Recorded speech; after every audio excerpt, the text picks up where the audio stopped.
What's going on, everybody? Welcome into the Blazers Uprise post-game show powered by BetUS. Today, your Portland Trail Blazers went into Utah, and they were a 7-point road favorite according to BetUS.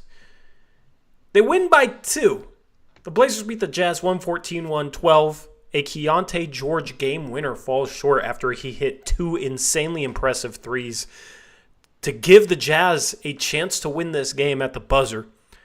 And the Blazers embark on their massive 7-game road trip with a win, their second win in a row, the second time they've beaten a team that is worse than them. And they have 2 more games coming up in a row against teams that are worse than them. We're going to talk about this game. We're going to talk about the Blazers' road ahead as they compete for a play-in spot. And we'll do a tankathon. We'll take a look at the tanking picture and all of that.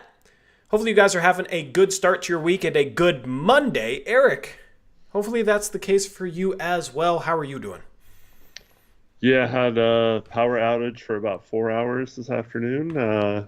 Finally came back on, but this time it didn't affect my phone usage, so I was able to watch the game still. Nice. That's good. We like to hear that. How are you tonight, Tori? How's everyone in chat? Yeah, so I got a question for chat, okay? I'm just curious where we're at here, all right? And I'll get into my feelings on this game. But first I want to ask chat a question. All right, the question is, were you rooting for that last Utah 3 to go in? Yes or no? All right. Yes or no? Because, it's late February. We're getting closer to the time when the Blazers normally tank. They're 4.5 out of a play-in spot. We're going to have that conversation tonight. We're not doing any events. It's going to be a light stream. We're going to recap the game, but I also want to have that conversation. All right. Like, are you guys still hardcore rooting for the Blazers to maybe get a chance at maybe getting the 10th seed so they can maybe win 2 games in a row to face the OKC Thunder in the first round? Or are you on board with the tank yet? Or are you indifferent? Eric, how would you answer that? All right, let's just start off with this. Then we'll recap the game. Then we'll kind of come back to this conversation. I just want to tee up the stream with this question. All right. Were you rooting for that Keyonte George game-winning 3 to go in for tank purposes? It's funny. I am right there with you with the tank and wanting to lose mostly. But I didn't even think about wanting the shot to go in until you asked me that question before we came on the stream. So, I guess I was not rooting for it to go in, but I'd say it was more because I was indifferent, not because I was like, yeah, you know what I mean? Yeah. I was just kind of like, okay, I missed. I didn't find myself rooting for it to go in or not go in. I was just kind of like, okay, we won. I got to be honest, man. I was kind of bummed it didn't go in. And there was kind of 2 things behind that, all right? One is obviously, I don't think this team is making the play-in. All right, we'll talk a little bit about it, all right? I'll just summarize it. I don't think this team's making the play-in. The other part was I felt like this team didn't really deserve to win this game. You're 7-point favorites. You're on the road against the Utah Jazz. They already suck, and they're missing their 4 best players. And you almost... Well, Keontae played. Well, okay, yeah, I guess if you think he's better than Clarkson. I don't think he's better than Sexton. I don't think he's better than Markin, and maybe he's better than Kessler. They were missing 4 out of their 5 best players. The thing is, Keyonte George wasn't even good tonight. Shout out to Tamani for the defensive stuff. And, they did a good job on Keyonte George until he hit those couple insane threes, which you can't really do much about. But I felt like the Blazers didn't really deserve to win this game. And there's a debate right now about if the Blazers have a chance of making the play-in. But, this was the worst performance they've had all season in a win, in my opinion. So, they pulled it out, and it's NBA teams, but you let Kyle Filipowski drop 20, 11, and 5 on you. Bryce Sensabaugh, 8 for 13, 23 points. The Blazers in the first quarter gave up 33 points to the Jazz. They gave up 30 points in 3 of the 4 quarters. The second quarter held them to 18, so they had good defense that quarter. But it just did not feel like a good game from the Blazers. They just blew out the Hornets by 53. And on that postgame show, I said, I don't care, it's a tanking team. Beating a team by 53 super impressive. Yeah. This is kind of the opposite type of win. You beat the Jazz by 2. I don't think they played well on either side of the ball. I just think it came down to the Blazers actually were the team with more talent on the floor. That's why they were 7-point favorites. So that context is why I caught myself like rooting for Keontae George to hit a third 3 in a row. It would have been crazy. I respect it if you were still rooting for the Blazers to win or if you were rooting for them to tank. Right? It just feels like we're kind of at that point in the season where this is around the time we have this conversation. So I just wanted to start off the stream with that. You guys can vote in the poll. 36% say they were rooting for it to go in. 64% say no. So 2/3 of you are still rooting for the Blazers to win games. But yeah, I'll just leave it at that, Eric, unless you want to add anything. Yeah, I see a couple people tanking is antithetical to the spirit of the sport, says Miles Martin, and Near Weiss says, define the spirit of the sport. Teams should always play to win. This is what sport is all about. Yeah. Well, listen, tanking does not mean you try and lose games, or the players try and lose games, or the coach tries to lose games. All right, like that's not what tanking means. Tanking means sitting out your vets, making your team worse, but also giving your young players a chance. And then if they win games, I mean, what can you do, right? That's what I mean by tanking ultimately. But also, I mean tanking in the sense of like just simply hoping that our lottery odds are better. And obviously the Blazers have to lose games in order to improve their lottery odds. So you had Chicago win today. So it was a chance to gain ground on them. The Blazers don't. Is what it is, but that's part of what I mean by tanking is rooting for lottery odds to improve so the Blazers get a chance at a truly franchise-changing player. Yes, we know that as of right now, the coaching staff and the players are not going to purposely lose a game. Like, they did not want Keontae George's shot to go in. But that's different than if you were rooting for it or not. If they lose to a three-pointer at the buzzer, how is that, like, unethical tanking or whatever, you know? Like, yeah. I was simply rooting for it to go in. I think we're at the point of the season where I don't know. I want to table this conversation. I want to recap the game first. We'll get to this conversation. I had this conversation earlier today without you, Eric, on our second channel on our normal Monday stream that we do over there at like 4 p.m. Pacific time on our second channel. I had this conversation. And I want to go in deep on this conversation because I feel like this is about the time to have this conversation. And the schedule coming up is very, very interesting, all right? So we'll table that. We'll have that conversation later. I'm also kind of pissed that I took the Blazers as 7-point favorites and they only won by 2. I'm also a little annoyed about that. That did not feel good, man. I had a feeling that they were going to barely win and screw me over in picks and then barely win the game. It was like either I was going in like I'm going to pick the Blazers because either my pick is right or they take. Neither came through for me, so I am slightly annoyed about that. But you win some, you lose some. Should I even do a player of the game poll? Actually, I think it's kind of debatable today. Yeah. I think it's kind of debatable today. By the way, the Kings are now up 25, Eric. Oh, wow. So, brutal day for me. I can't pick games anymore. I've lost the touch. The candidates for player of the game, I would say Avdia, Grant, Simon, Scoot. Would you agree with that? Yeah, sounds good. 40%, by the way, were rooting for that Keontae George shot to fall. So 60-40, pretty even, which means, yes, this is a good time to have this conversation. But if you're in the live chat, let us know where you're at with this season. Let us know what you think of the Blazers' performance tonight while I type this player of the game poll. Eric, what do you think about the way the team played as a whole today? I thought at points of the game, I was like, okay, they look way better than this Utah team. They should easily pull away from here on out. And then They just like let Utah right back in the game, and I'm like, man, this team sucks. That's the Blazer experience. Yeah, you got kind of both ends of the spectrum there. You got. I thought they played well for a few stretches in this game, and then I felt like they kind of sleptwalked and almost, obviously, let Utah win this game that they had no business winning. And you mentioned it; they kind of would have deserved to lose this game for even letting them have a chance to win at the end. Yep. Agreed. I'm gonna pull up the team stats here in a second. We'll take a look at the team stats. So Miles' a sleepy game. I kind of agree with that. It's okay. So you talked about wanting to make the play-in or whatever. The team does. The coaching staff does. Man, you gotta put these teams away like Utah. I mean, like.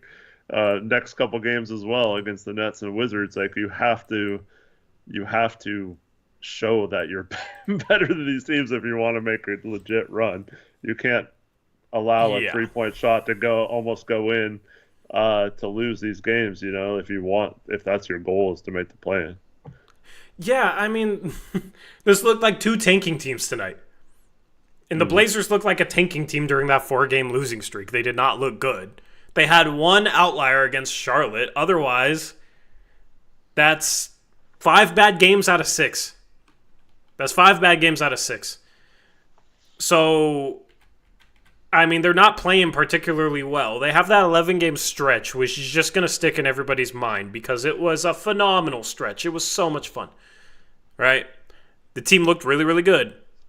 There was also the context of the team played a lot of opponents that were on the second night of a back-to-back, played a lot of home games, and the Blazers had a rest advantage in a lot of them, which definitely helped.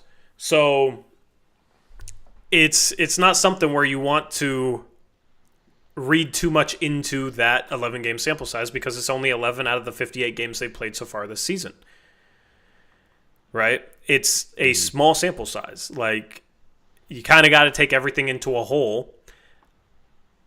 What I said coming out of that 11-game stretch before they went on the road to face Denver twice or to face Minnesota and then Denver twice, what did I say, Eric? I said, this is going to be a litmus test. These upcoming games before the All-Star break is going to be a litmus test to see if the Blazers have truly improved and if they can sustain their improvement.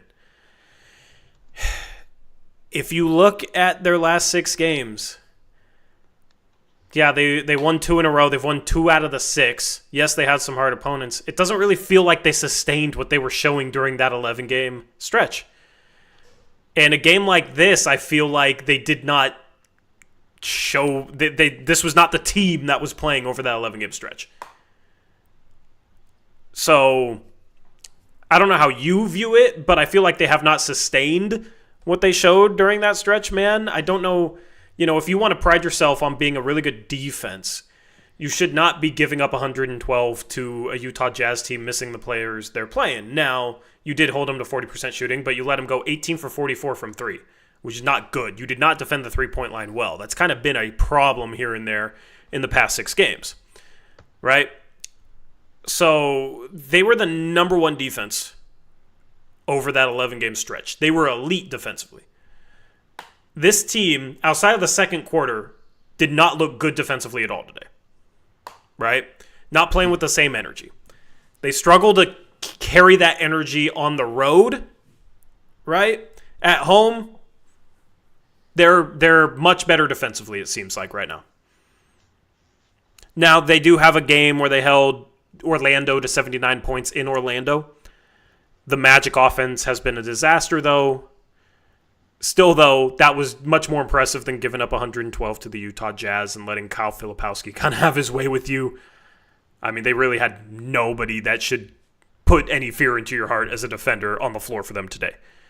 But you let Bryce Sensabaugh get his. You let Kyle Filipowski get his.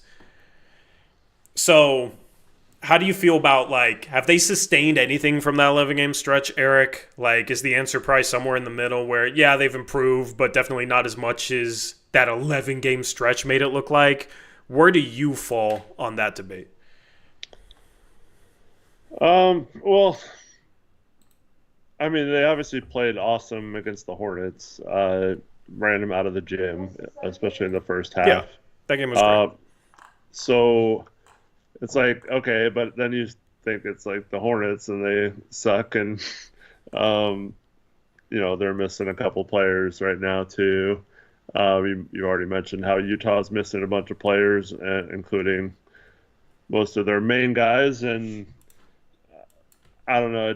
It seems like if you are turning the corner into a good team, you're not going to let a team led by Kyle Filipowski and Bryce Sensabaugh come close to beating you, right? Like Yeah. it feels like they haven't really turned the corner. They're just I don't know. They're just beating a team that they're slightly more talented than. They're better than they were last year, Yeah, which I don't even think we have to say that in a way to give them credit. They should be better than they were last year, considering how young they are, and young players are going to improve. All right. I think the question is, should they be even better? Probably not. I mean, there wasn't high expectations going into this year. They've already won 25 games. That's kind of what we expected for them to win on the year. So, in terms of like that 11 game stretch made the season look much better, right? And that's just kind of the thing I'm trying to wrap my head around here, man, is that 11 game sample matters, but if you look at the season otherwise, they're what, 15 and 32 after barely squeaking out a win like this tonight? You know what I mean? They don't look much better than last year. So is it like the season on a whole, they look better than last year, or is it just that 11 game stretch they were world beaters and outside of that, they're the same they were last year, right?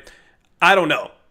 I don't know. Like I said, the truth is probably somewhere in the middle. They've definitely improved. They're definitely better right now. This is the type of game where like they lose last year or they lose earlier in the season. They lost by 40 at home to a depleted Jazz team, right? They had some really bad performances earlier in the season. At least they're more consistently competitive right now. At least they're more consistently competitive. But yeah, it's still not a team. And here's the problem, right? Is like if we were tanking and we won this game, we maybe be bummed out for the tank, but we wouldn't be like harsh on the performance. Part of the reason why I'm being a little harsh on the performance is because I'm hearing Kevin Calabro talk about how this is a meaningful game because they're only 4.5 back of the 10 seed, which is just kind of wild. Like, why are we celebrating being 4.5 back out of the 10 seed? Number one, it's not that good, right? But also it's like, we have fans saying they should go for the playoffs. They should go for the play-in. I don't think they realistically have a chance, but if you think this team is a good enough team to make the play-in or maybe play their way into the playoffs, then this is not a good performance by those standards.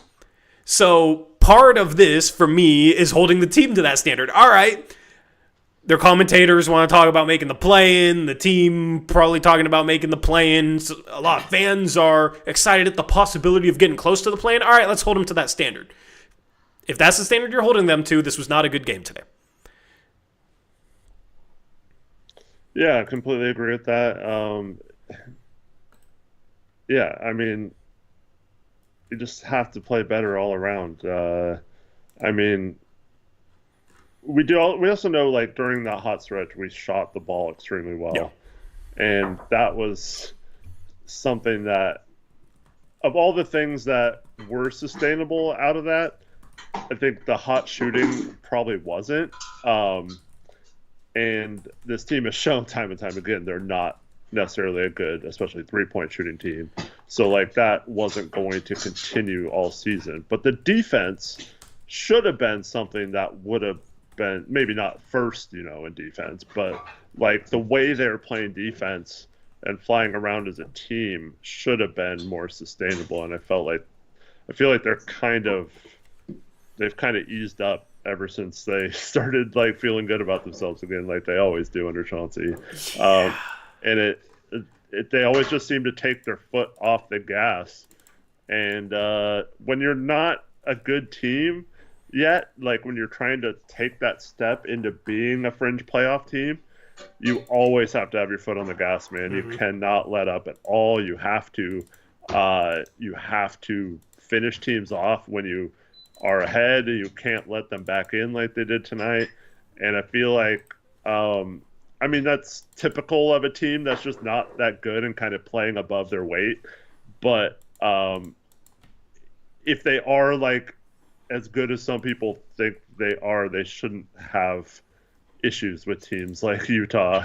And if they do, they should be able to go on a run at some point and put them away. So it's kind of troubling that they weren't able to do that. Well, I think the most troubling thing was they were up 13 in the second half and they almost lost. Right? Like, at that point, you got to be able to sustain that lead. And the Blazers, to their credit, when they have gotten up in the past month and a half, they've actually done a decent job of maintaining their lead, at least compared to previous Chauncey teams, right? That's something that I actually think like hasn't been as much of an issue as it has previously. Tonight, you get up 13, man, and it's like part of what bugs me is it seems like when this team actually like started playing hard, they could flip a switch and just immediately go on a run against this team when they wanted to. Yeah. Right? They give up 33 in the first quarter. Oh, that doesn't look good. 33 in the first quarter. All right, we're going to hold them to 18. Right? Then they get up, kind of relax. That's something that has been better, but it was not better tonight, and it felt like this team just took this team lightly. And they've talked about how sometimes those are the hardest games when a team's missing a bunch of players, especially when it's not a good team, yada, yada, yada, right? They talked about that in reference to one of their biggest losses of the season, which was against this very Utah Jazz team at home, and that Jazz team was also without Lauri Markkanen. Right? So it's like, okay, you lost that game by 41. It was hard to get up for them because they were missing guys and they weren't good, so you weren't prepared. But given that it was to the Jazz, you shouldn't take them for granted again, even in a game like this where they're missing a bunch of players. Like, it shouldn't be something where you go on a run and then you let up. Because you've seen this team destroy you at home earlier in the year. So, you should learn from that, not make that mistake again. Listen, I know they're humans, so they're going to make mistakes like that, I guess. Just wasn't necessarily good to see if you have playoff aspirations for this team. I mean, the thing is playoff teams can maybe take it easy on this team and still beat this team by double digits. That's how bad their roster was tonight, quite frankly. But the Blazers, I just don't think are one of those teams. That's why they came back to bite them and make this a close game that they were one shot away from winning. Yeah, and I mean, you look at the fast break points, 15 for both teams. So the Blazers had a lot less than they did last game against the Hornets. Mm-hmm. I mean, some of that was Sharpe missed the dunk, and he missed a couple dunks. At one point, I don't know if you heard the broadcast, but at one point the Blazers were 4-16 in transition, 4 for 16. Yeah. So they were at least trying to run. So maybe you could say, that's probably not something that would happen every game if you're running that much. Like, you're not going to go 4 for 16 usually. You're going to go at least 50% on fast break opportunities because it's usually an easier shot. So maybe you could just say they got super unlucky with some bad misses. I know Denny missed a lay-in in transition. So maybe it's just simply that, because if they just make a few more of those baskets, then this isn't a close game at the end, and Keontae George doesn't shoot those threes or whatever, and we're talking about like a 10-point victory or something. But they should be easily converting against this team, though. Right? That's kind of the thing. It is the problem. I'm just saying, like in a normal circumstance, you shouldn't go 4 for 16 in transition. So Utah only had 15, but they had a lot of like live ball turnovers where they just threw it ahead and got an easy basket on those 15. So like those aren't exactly good defense or anything like that. Like we did have some issues getting back on defense, and that was something that had improved a lot, or has improved a lot this season. Was our transition defense. But it's I don't know, man. This game was just kind of weird because we only turned the ball over 12 times. Not like we were careless with it or anything. It just seemed like the turnovers we did have led to easy baskets. Yeah. Yeah, I mean, there was a stretch there where the Blazers and Jazz felt like they went up the court 4 times combined in like 15 seconds.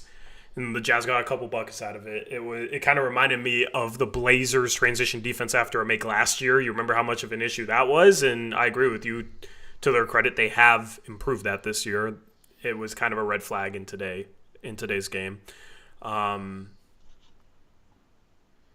52 points in the paint 52 points in the paint is pretty good, especially considering Kyle Filipowski was their center and Micah Potter? Am I forgetting someone? Like, they had no rim protection in there at all. None, yeah. Yeah, so, you should be able to attack the rim and finish against this team and beat them on the boards. 16 offensive rebounds to 12 for Utah. You beat them by 4. Like, that should happen, right? Especially with Klingon in the game playing a lot of minutes. But, yeah, those are the stats. Player of the game poll. Let's end this poll and talk about the winner. Eric, first, before I end the poll, who is your player of the game? I think we've got to give it to Anthony in this game. Alrighty. Leading scorer. Had, 6 assists? Yeah. Just didn't hit the 3 10 well. 10 for 23, 3 for 13 from 3. It's tough between him and Denny. The thing is like, it's Chapel's tied, and it's between him and Denny. So we'll see who breaks the tie here. You guys can vote. You guys can, if you haven't voted, you guys can break the tie. People have been arguing about Denny in chat since you put up the poll. Because he was 5 for 15 from the field.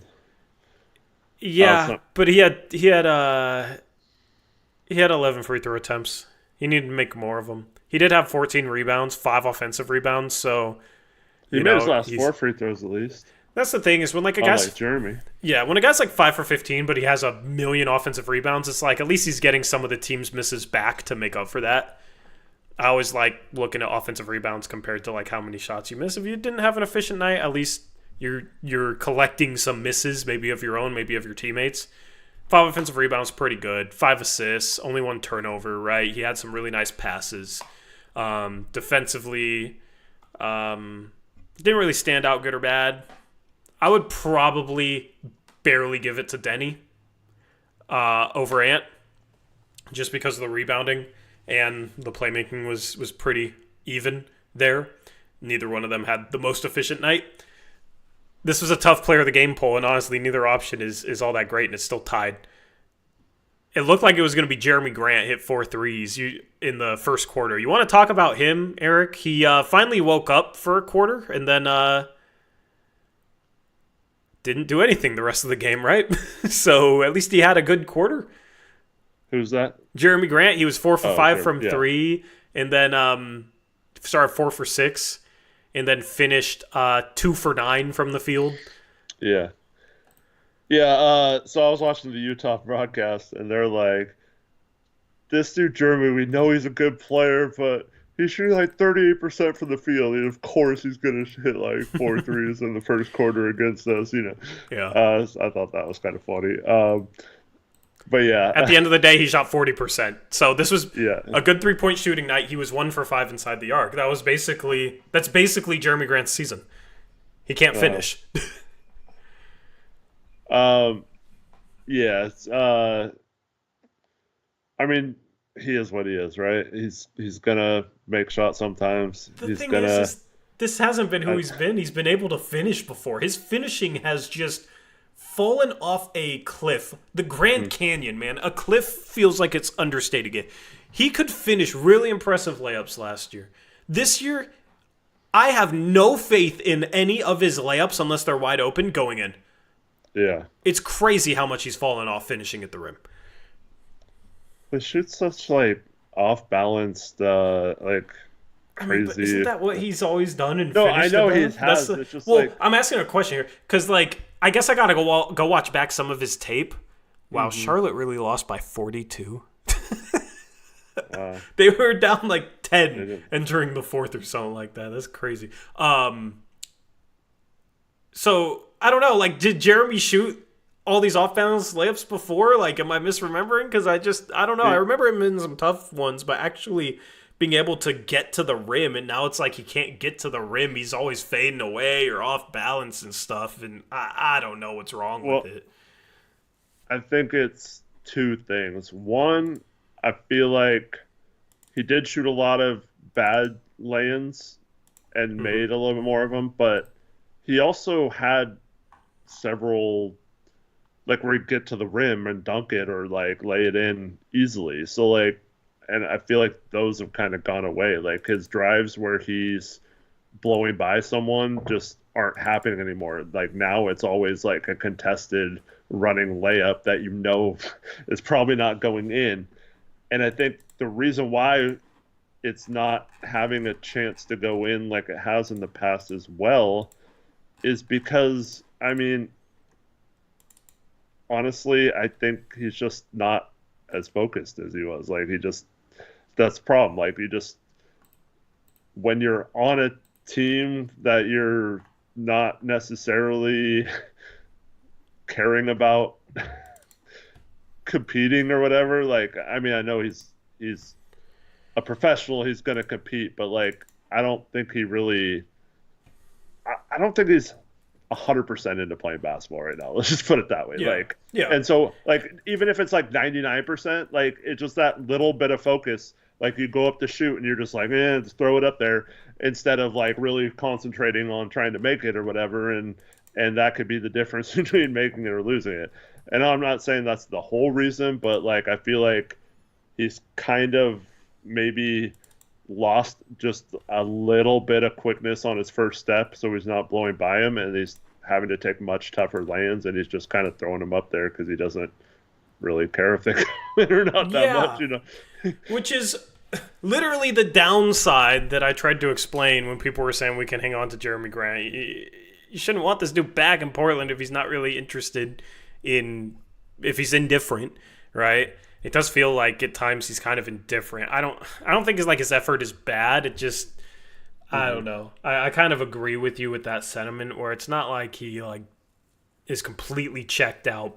Right. That does seem to be a little bit of a factor at times. Like, he just doesn't, he's never competed on the boards. This year it feels even worse.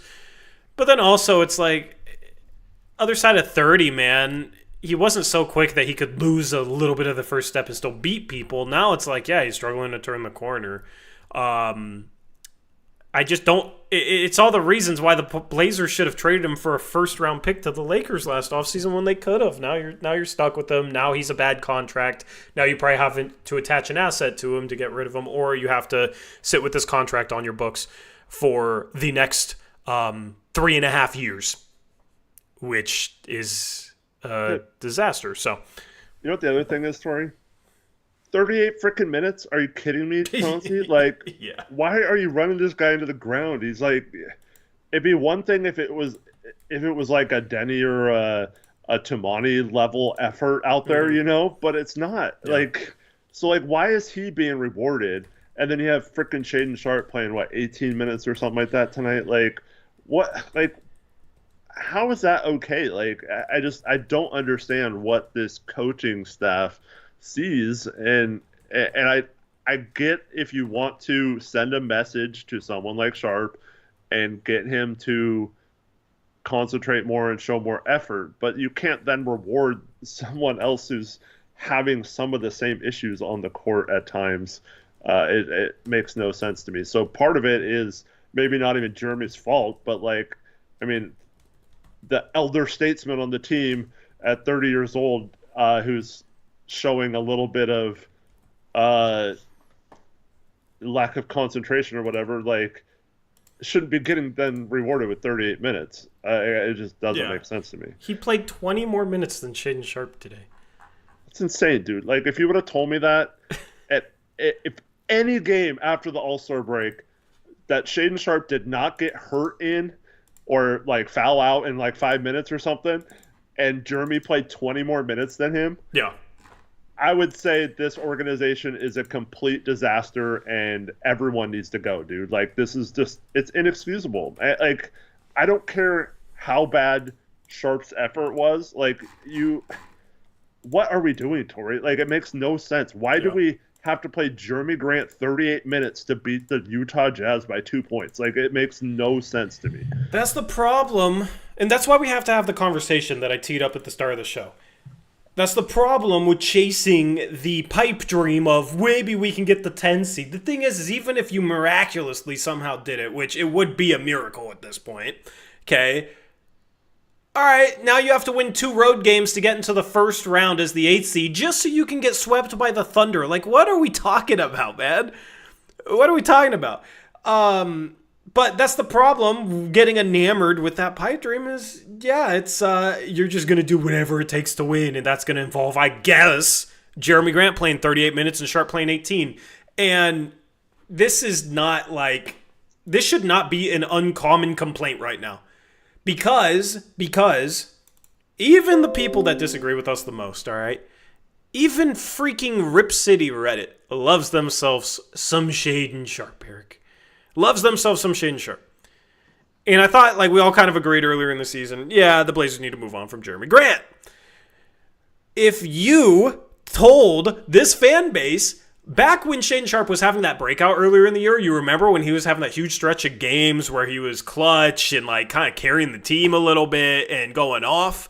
It was our leading scorer at one point. Yeah, like he was close to 20 points per game at one point. If you told this fan base at that point that, yeah, on February 24th, we're going to barely beat the Utah Jazz. It's after the trade deadline, but Jeremy Grant is still on the team. And not only that, he plays 38 minutes while Sharpe is playing 18 minutes off the bench. And Sharpe has been benched, and he is perfectly healthy. Last game, he played 21 minutes. This fan base would have rioted if you told him that back when Shaedon Sharpe was having his breakout earlier in the season. Right? This should be a common frustration amongst the entire fan base is you have this guy with all this upside. It doesn't seem like moving him to the bench has really fixed the defense issue. And if it has, why is he not playing more? So that's a question for Chauncey that I wish he would be asked. You know, Shaedon played 18 minutes tonight. Is his minutes still lowered because of his defensive effort, or was it just you wanted to go with other guys? You know, some sort of question like that. Right? Because you got this dude, all this upside, and he's flashed a ton of it. If he's still getting his minutes cut because of his defensive effort, then it seems like Chauncey has no idea how to get through to him, which is an issue. All right? And if Chauncey feels like his defensive effort is better, then why the hell is he not playing him more? Then that's also an issue. Either way you paint it, there is no, like, there is an issue with Sharpe only playing 18 minutes a game right now. He is the highest upside player on the team. Eric, I was on a call with my guy Borna earlier today. He's a Laker fan. He's the guy I work with, chat. And he was telling me, he's like, man, I love Shaedon Sharpe. I just feel like you guys don't use him right.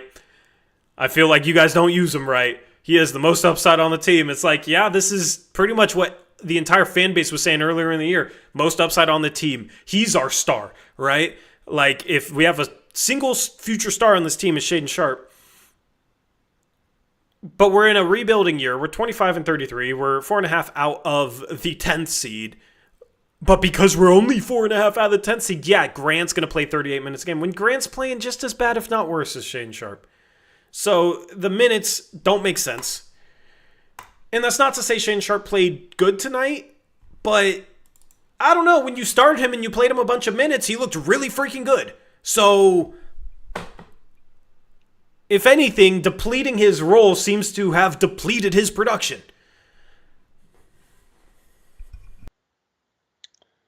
Yep. And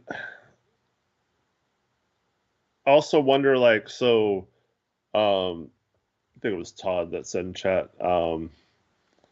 that he got lost on defense a couple times. Okay. Why is that always happening, though? Like, why is it not like maybe he just sucks on defense and he'll never figure it out? But to me, like you mentioning, why isn't the coaching staff getting through to him? Like, why is he still having lapses on defense where he's not carrying that or falling asleep or whatever? Like, why aren't they? What are they doing to try and fix that? Like, because messing with his role and his minutes and all that kind of stuff doesn't seem to be helping, right? I don't know. Yeah, and listen, here's the thing. You could maybe say, oh, well, they're getting through to other players, so it's probably a Sharpe issue because other players are responding well. The problem is that argument, that counter to what you said, doesn't really hold up factually. On the season, the Blazers are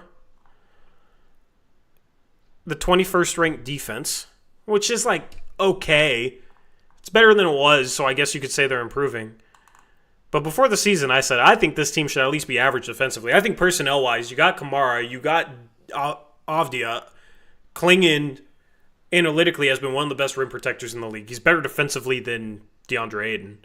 All right, you've had Robert Williams. Jeremy Grant's supposed to be a solid, slightly positive defender. Okay, Scoot, I think, has actually taken more strides than anybody defensively. But it wasn't kind of out of the ordinary. I expected that out of him this year. Is 21st where this team should be defensively? Like, is that a good thing that they're 21st defensively? Or is that what we should have expected? Did you say that's adjusted or not? It's adjusted. Adjusted defensive rating. Right.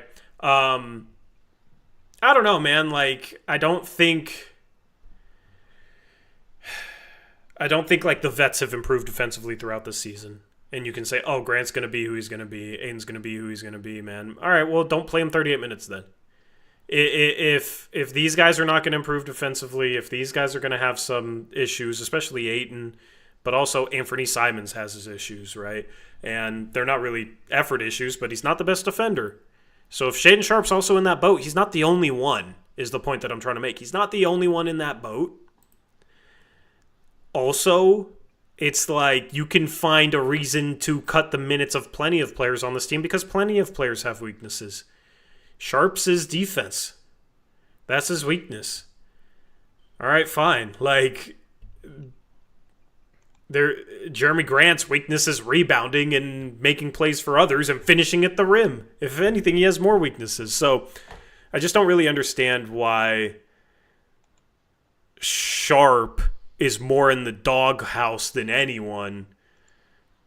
I don't think his effort has been particularly bad. There's been a couple of lapses, but plenty of guys make lapses, man.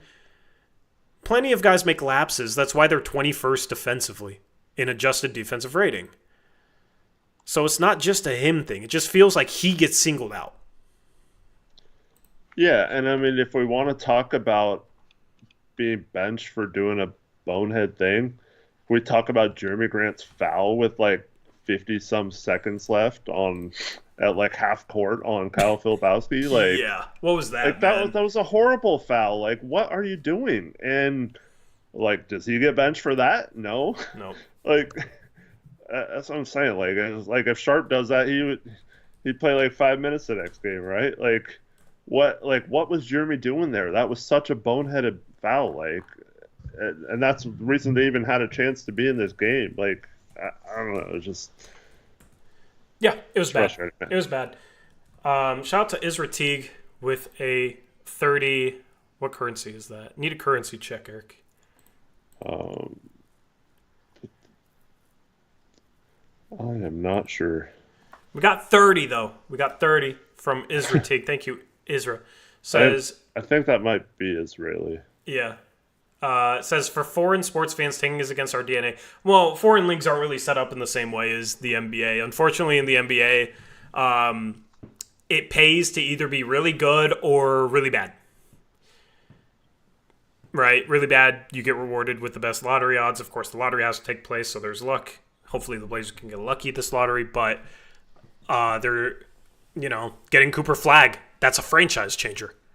Getting Dylan Harper could be a franchise changer. Unfortunately, getting Con Knipple or Liam McNeely is not going to be a franchise changer. Right? So that's why drafting 9th is obviously a lot worse than drafting 1st, 2nd, 3rd, 4th, 5th, etc. So that's just the reality of the league. Appreciate the donation. Shout out to Brandon Lee, $2 donation. Says, how worried Are you guys on Sharpe? He's murdered by Chauncey Billups. Yeah. Thank you, Brandon, for the donation. We just had that conversation, man. So hopefully we answered your question about how worried we are. I think under a different coach that knows how to get through to him and utilize him, I think Sharpe would be playing 35 minutes a game and would be one of the top 3 or 4 players on this team.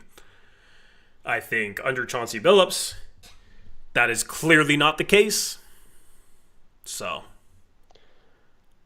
I do think it is a legitimate concern. Now, Sharpe could squash this easily, just by playing with more effort and harder or whatever, or better. But I do think you have to at least have that in the back of your mind that maybe Shaden's just a little too aloof on the court and just a little bit just a little bit I don't know what the right word is, but like he is very struggles chill. locking in. He just kind of I don't know, he just kind of like play like there's I don't know how to describe it, Tori, but there's like a handful of plays, especially tonight.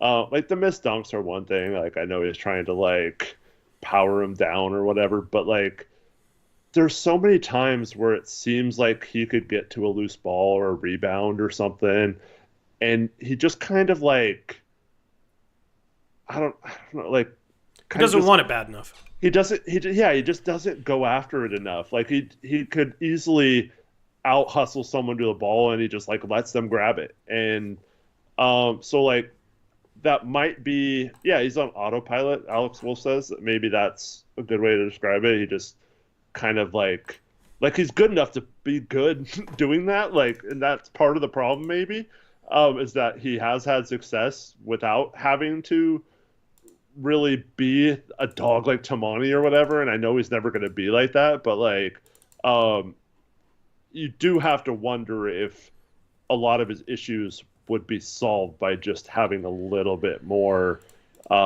just like, I don't know, just aggressiveness in his nature of play. You know what the funniest part about all of that is when people are ready to anoint him as arrived and like, yes, he's already like on the doorstep of stardom. I feel like I was one of the few people that had, well, I wouldn't say one of the few people that had reservations, but I feel like I had more reservations than a lot of people watching streams. And one of the biggest reservations for me was like, does he have the mentality to be a star, to like be a killer on the court, right? Because you kind of got to have that mentality in order to reach that level. And I don't know, I haven't really seen him showcase that mentality, so that has always been a worry of mine. That's always been a worry of mine, but it's also been something where it's like, if that's the way he is, that's the way he is. You got to still try and figure out how you can get the most out of him. Because he can be that way and still be a good player that helps you win basketball games, especially long term, right? Yeah. So you have to find a way to work with that. And there's a lot of people, it's funny because like, you know, early on in Sharpe's career, there was a lot of people saying he's the future starting shooting guard next to Dame because he's not a small guard. And we were so tired of the CJ McCollum, Norm Powell, Josh Hart playing the 3, Anthony Simons at the 2, like small guard syndrome, that just the thought of having a 6'5.5" athletic shooting guard with long arms, a lot of people just assumed, oh yeah, he'll be able to be fine defensively as a shooting guard because he's bigger. And I warned people against that. I don't know if you remember these conversations, Eric. Yeah. But I warned people against it. Just because you're taller, just because you're bigger, doesn't automatically equal that you're going to be a better defender. It doesn't mean you're going to be a better defender. At this point, I would probably trust Scoot Henderson to guard the shooting guard position better than Shaden Sharpe right now. Scoot's smaller. Scoot is smaller. But that kind of goes to my point. It's obviously a lot more than just size, and I think, you know, there was some premature assumptions made about Sharpe being able to be solid defensively just because of his size. You got to compete on that end. He definitely struggles with that. But you still got to work with that. You still got to develop him. You still got to give him ample opportunity. If that's just the way his personality is, then that's just the way it is, man. It might not ever get better. The problem is, it doesn't seem like Chauncey feels like he's responded to what Chauncey did in terms of bringing him off the bench. Chauncey tried to send a message by benching him, hoping that it would wake Sharpe up and he would show defensive improvement. Sharpe now is getting less minutes than ever. So even if Chauncey sat there and said he feels like Sharpe has responded well from it, I feel like Chauncey's coaching decisions shows you that he doesn't truly feel like Sharpe has responded well to it. So my question is, what next then? What next then? You're just going to keep giving him less minutes? You're going to keep giving Jeremy Grant 20 more minutes than him? I don't really know what's next. I don't understand why this franchise wanted to even have this problem. Like, we should be just playing Sharpe and living with whatever happens the rest of the year. And if he doesn't improve his defense, then that's something that maybe we need to move on from him eventually. And he's not going to be the shooting guard of the future. But like, why would you not just let him try to work through that on the court? Like, it makes no sense to me. But Tori, when you were talking, it reminded me a lot of I got in so many arguments with people who thought that Alan Crabb was better than CJ McCollum because he was 6'5" and could that would automatically make our defense better. And Crabb was a terrible defender. Yeah. And all the metrics showed that we were worse defending with him on the court than CJ, and no one cared because he was 2 inches taller than CJ, and that's all they ever cared about. And it's the same thing. Same thing happened. I got in so many arguments with people saying like, all we have to do is get rid of CJ and start Alan Crabb, and we'll be like a top 10 defense. Like, it's so stupid. Yeah. I vaguely remember having similar arguments back then. Unfortunately, we didn't have the channel back then. Blazers legend Alan Crabb, yeah.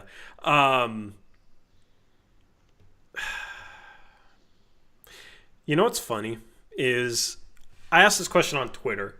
Who is the Blazers' Denny Avdia this summer on the trade market?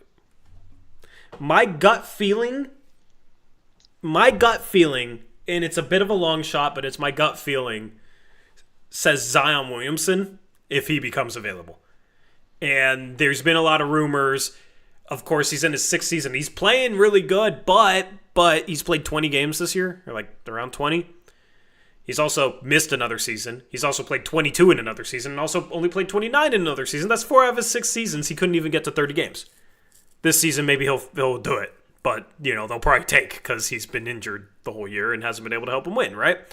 So, they might look to move on, especially depending on what happens in the lottery, what happens in the draft. If they get Cooper Flagg, I would expect them to move on. Would it shock you if the Blazers made a play for Zion with the main piece being Shaedon Sharpe?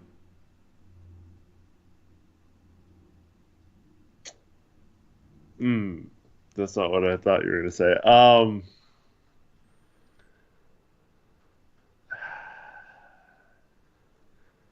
Yeah. I don't agree with it. I'm not recommending it, by the way, chat. Yeah. I'm just asking, would you be shocked? Well, one, I think, like, long-term New Orleans, I think they want Scoot more than Well, Sharpe. Of course, but, Sharpe is already a really good piece given Zion's injury issues in his perceived trade value. It might be too good of a piece. Yeah. See, here's the thing. When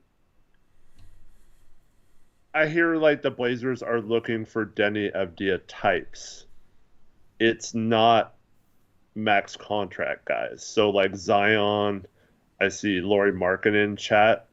I think those are the type of guys they wouldn't give up Sharpe or much for. You know what part of that is because of their bloated payroll. They would probably be a lot more willing to take on higher salary guys if they weren't paying Jeremy Grant that massive contract. So the question in my mind is like Sharpe plus Grant for Zion. You basically replace Grant's salary with Zion's. What you'd pay Grant and Sharpe essentially next year with Zion's. At the end of the day, if Zion like completely screws himself up, this non-guaranteed contract at least would be out from Grant's money. Like, I don't know. It would be shocking, but also the fact that they haven't chosen 2 of the 3 guards, the fact that Sharpe's in the doghouse, right? And the need for offensive upside, especially in the half court that the Blazers have right now, like just somebody that can go get you a bucket. There is some things that line up where I wouldn't be shocked if that's a guy that they wanted to make a play for. I don't think they should, if they want to get Zion and he's available on the cheap, absolutely do not give up Shaedon Sharpe in that trade, right? Like, I would not trade much for Zion, but it just all those circumstances in that context made me wonder, like, man, could that actually be something that they would consider? So this goes back to the whole trading the number 3 pick and stuff. Like, they wanted no business in anyone making a max contract, and that's why they would have traded for McHale, not with the 3rd pick, but prior to that, because he was on such a good contract. They had no interest in anybody in a max contract, but they went out and got DeAndre Ayton and then almost gave Jeremy Grant a max contract. Yeah, well, I mean, that was because they traded Dame. I'm just saying, like, with Dame. Yeah. See, this is the problem with identifying a Denny-type player that they could go after this year.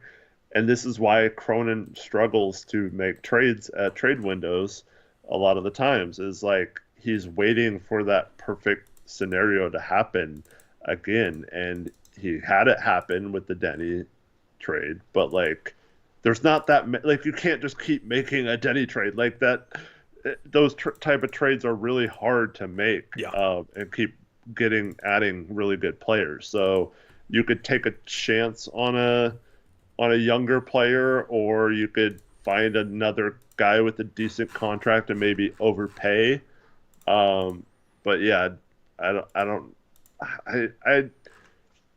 Let me just put it this way. Like, you asked me if I'd be shocked. I'd be shocked if we traded for anyone that makes that much money. Maybe Zion makes sense because, like you said, there'd be a way to possibly get out of his contract if he doesn't play a certain amount of games. But we also know we probably have to give up some assets to get him. And I don't think they'd be willing to do that for someone that I just think if it's moving a big salary, if it's moving a big salary for another big salary, they're more open to it. I wonder, because what has been the other narrative is like they still want to be competitive, right? Like they think they can compete. I don't know. After the way this season is gone, I feel like their mindset might be we just need a star. Like then we can go for it. I could see them viewing Zion Williamson as like, we can get him because of his issues.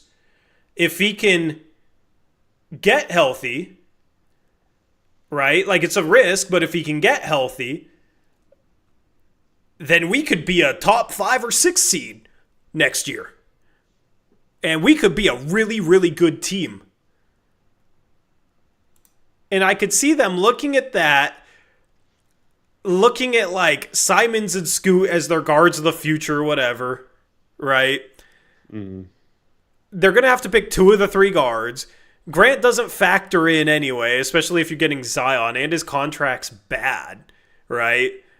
So if you use Sharpe, I can see them viewing that as like, well, we got to pick 2 of the 3 guards anyway. Sharpe is a risk anyway because, like, yeah, he might be really good, but he might only be a 6th man or whatever. They could view it like that. So might as well take a risk on somebody that's already proven when healthy he can be a legitimate star and maybe lead a team. I don't know. Like this, it just feels like something kind of blazery going into this offseason because the problem is with Denny Avdija types is like, at this point you kind of got enough really good role players. You need your star. That's the conversation that we keep having. And if the Blazers front office looks at it that way, and especially after this year, if they're picking at 9th or 10th, where they don't feel confident that they're going to be able to get that like number one guy of the future, where do they turn? Especially if they are feeling good about this year and want to be competitive next year. The only way that you're going to get a guy that could be a number one is if he has some baggage, if he has some problems, like a Zion does, right? That's the only reason why he would potentially be available in the first place. So that's why I feel like that makes more sense instead of like another good role player like a Avdia. I just don't know if their mindset is we need a star, or if they're trying to do what the Chicago Bulls are trying to do, where they think they can win a championship with 7 to 10 really good role players. If you remember that quote from the Bulls. Yeah, I don't know. I think it's somewhere in between. I think they recognize that they need a star eventually, but they also, I don't think they overpay for like a risky one. Like I think they just would rather do they view giving up Sharpe as an overpay? Here's the thing. Like, how highly do they view Sharpe if he's playing 18 minutes in a game like this? Well, I mean, I guess we'll find out soon enough. But, like, to me, I don't think Cronin, because we still have to recognize that Sharpe is a Cronin draft pick. I don't think he is soured on him or, like, thinks that, and, like, we've heard that Cronin does not tell Chauncey how to run the roster or whatever rotations. So is Cronin just sitting there seething as Sharpe barely plays? I don't know if he's seething, but like, yeah, it's. I don't think Cronin's very happy right now, and I mean, maybe this is by design, Tori. Maybe Billups doesn't want to be here fast this year, and now with having some success, was worried the Blazers are just going to pick up his option and he'd be a lame duck coach again next year. Because I don't think they're signing to an extension; they'd just pick up that option, right? Yeah. So maybe Chauncey is like kind of rebelling against that notion, and it's just like, okay, I'll show you, and then you'll have to like let me go because I'm not playing your boy or whatever. Like maybe that. I think that's more likely than us trading for Zion because they're down on Sharpe, you know. Yeah. So when I was talking to Born earlier today, he also brought up something else. Like maybe this is by design on Cronin's end or the ownership's end to limit the size of his extension. Yeah. I don't necessarily believe that, but it was kind of like, would this organization be that cheap and ridiculous? Like, hopefully not, but the fact that I couldn't immediately roll it out kind of bothered me a little bit. Like, I mean, we've mentioned that before, his extension coming up, and yeah. See, the thing is, though, if you lowball him because you're not playing him or whatever, he's just going to decline that and test restricted free agency. And maybe that's fine for the Blazers or whatever, but then what, you're going to do this to him all next year too? Like, I mean, yeah. But also it's like if you let him break out before restricted free agency, he's going to get maybe a $40 million a year offer sheet, right? Like Zach LaVine got from the Kings back in the day. I don't know how much it was, right? But you run that risk. And if you still got Grant's freaking contract on the team and you got other guys that are going to make money, like Kamara, you're going to have to pay him. I don't know. Like, that's the thing, though, is none of these individual scenarios are, like, likely in themselves. The most likely scenario is Chauncey's just trying to send a message, and he's coaching to win, and Cronin's not going to micromanage, and the result of that is Sharpe has his minutes cut. That is the most likely scenario. But if Cronin is that high on Sharpe, why is he enabling that by letting Chauncey have all these vets to play in front of a Shaden Sharpe. Because I don't think Chauncey's going to be sitting here benching Shaden Sharpe for Justin Minaya or, Ryan Rupert. Right? Like, Cronin, through his actions, could have made sure that Sharpe was starting. But he didn't. He didn't. And that just goes back to the whole, what is the direction of this organization? What is Cronin's plan? What is the plan for Chauncey? He's a lame duck coach, right? I don't know anymore. So, but of course he's going to try and coach to win, and it's just a bit of a mess. I don't know exactly how to put my finger on the Sharpe situation. It just feels wrong and seems wrong, and seems like they don't really know what their direction is with him and with the roster as a whole. Right? Because they're in a rebuild, but oh man, we're 4.5 games out of 10th, Eric. These games are meaningful. Maybe we're not in a rebuild anymore, right? So, I don't know. Yeah. Yeah, people are mentioning Naz Reid in chat. So Naz Reid is going to opt out of his contract this off season. So he is gettable, maybe. Now, perfect backup center to Klingon, by the way. Let me just say that. Tori, also, when you and I talk about setting up your salary cap to be able to take advantage of being a rebuilding team, that's exactly the type of thing where you could basically screw the Timberwolves either way by stealing Nas from them or having them have to way overpay them and being completely screwed. They're already kind of screwed financially, cap wise. So that's the kind of move you make. Even if you don't get them, you still at least screw over one of your rivals in your division. But that's the type of move the Thunder are getting Isaiah Hartenstein this summer, right? It's probably about the contract you're going to have to pay Naz Reid. So, want to be in the position to do that. So what, are we going to convince him to come here and sign and trade for Jeremy Grant or something? That's kind of... Maybe. I don't know.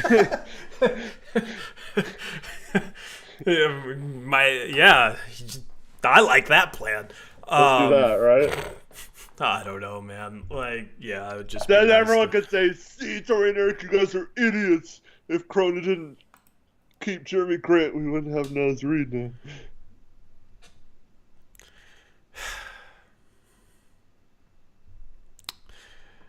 I don't know what's going to happen this offseason. Gregory Dundas says, that's my point. Nobody was in here mentioning Denny to Portland. Here's the thing, though. After the Denny trade in this season, I've been like, all right, who meets the criteria of a Denny Avdia that we wouldn't expect to be traded, but in some universe could get traded and the Blazers would be a good fit for?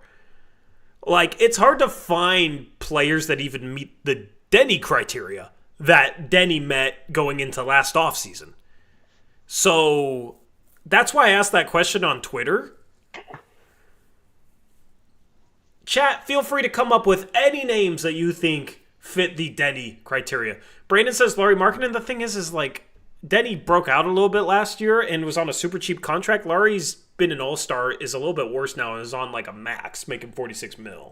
That's the problem. Is the names I come up with are that, where maybe the Blazers would go after Lauri Markkanen, but man, it's not easy. Now, Jeremy Grant is making a lot more money,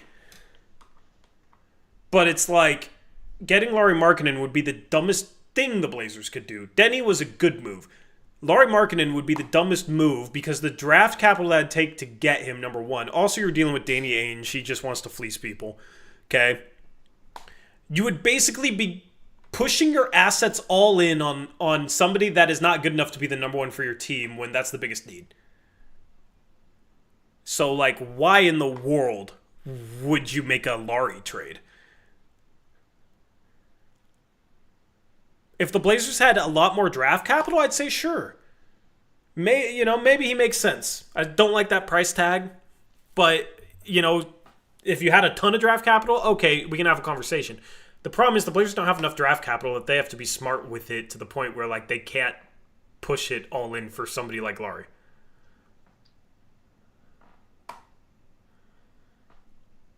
Right? Do you agree with that, Eric?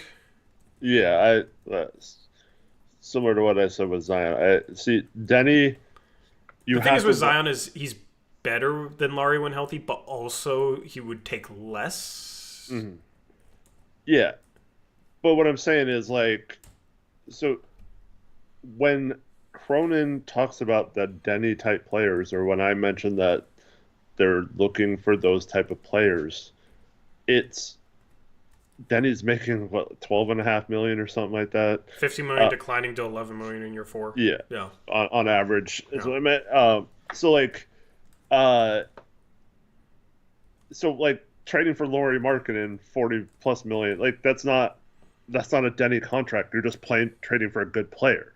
So it's not part of the looking for Denny type players is looking for players that have valuable contracts that could be gettable. So you could look at players on rookie deals, but a lot of those players you're going to have to pay.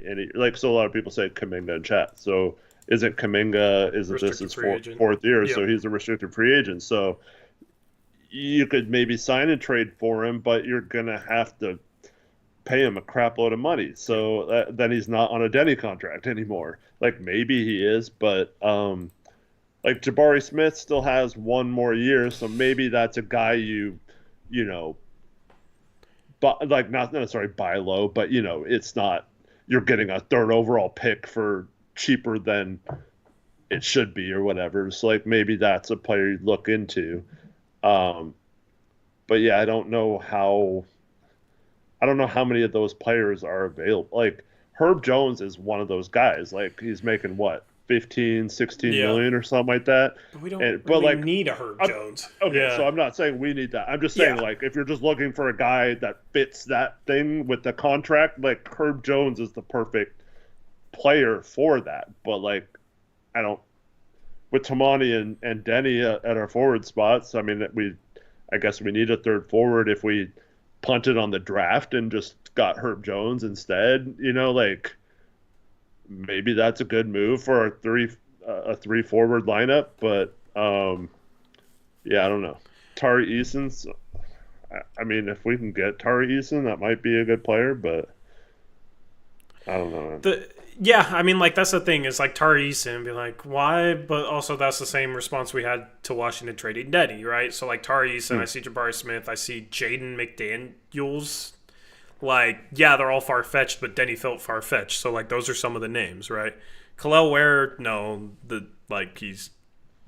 No. We're not going to deal with Miami number 1 and number 2. Like, he's less realistic than even Denny was this past offseason, right? Also, McDaniels makes $30 million a year, but you have to think about it this way: we traded Brogdon to match Avdia. If we're trading for a guy like that, we're probably trading Grant or Ayton. So he's probably going to be making a little bit more, unless you're just somehow like shedding salary somehow, which would maybe require a third team with some cap space, and then it's like you got to compensate them. So not only are you giving up assets for Tari Eason, but then you're also maybe giving up an asset for the Utah Jazz to take on Jeremy Grant's massive negative contract. At that point, like you are spending all your assets on Tari Eason. Like you don't really have many assets left. You got the Milwaukee pick and the Milwaukee swaps. You got the best in 2029. The thing is, the Blazers don't have their 2026 first, so they can't trade a pick basically until 2029. So they can only trade 2 of their own future first. The 2029 picks, they only have the best and the worst. So of Boston, Milwaukee, Portland. You're obviously not going to trade the best unprotected 2029 first for Tari Eason. So you're trading the worst. That pick is not that valuable. It's the worst of 3 teams. Okay? And then what? Your 2031 first? That's probably not enough to compensate a team for taking on Jeremy Grant, because I don't think the Rockets, if they're trading Tari Eason, they're not looking to replace him with an equal caliber player making a bunch more money, like a Jeremy Grant. So you're paying a third team. What assets are you giving a team to take on that contract? That's the problem. That's why the Blazers needed to trade Jeremy Grant for a first this past offseason with the Lakers, because then we'd be talking about having an easier time. You know, you can match Tari Eason with like a Thibault too, but I'm just saying if you're trying to actually get rid of Grant, and if you're not trying to get rid of Grant, then like, okay, what? So you're going to have Grant, Kamara, Avdia, and Eason at your forward spots, and then that implies that you're not going to draft anyone that can play forward. They're either going to be a guard or a center, which, how does that make much sense? It's just your roster's getting super messy and doesn't feel like it has a plan. That's the thing, is Denny fit into a bigger plan. The Blazers needed another starting forward long-term next to Toumani Camara, and they got that with Denny. Denny fit a role, and Denny fit a long-term plan and a need. The problem is, at this point, you have Scoot, you have Simons, you have Sharpe at your guard spots, you got Kamara and Avdia long-term, you got Klingon as your long-term center. Like, it's a lot harder to find that type of player that actually makes sense long-term. And if it's a forward, Eason would be a good third forward, but you got to get rid of Grant. How are you getting rid of Grant? Or are you going to literally have him as a DNP coach's decision making $32 million for the next 3 years? That is the problem with Grant still being on this roster. That is why we were very mad when the Blazers didn't trade him.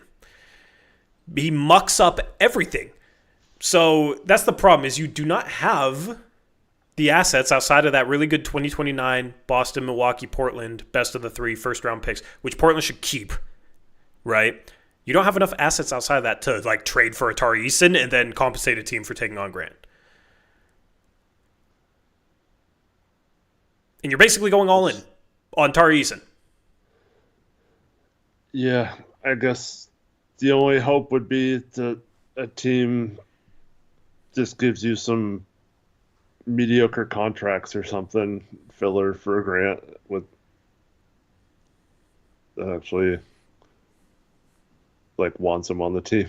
You know, that we're not paying to get Well, I figured out my dream trade this offseason. My realistic, okay, I'll say my semi-realistic dream trade this offseason, okay? I figured it out already. I figured it out last night. All right?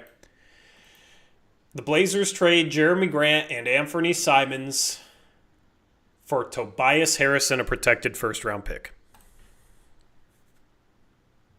Yeah.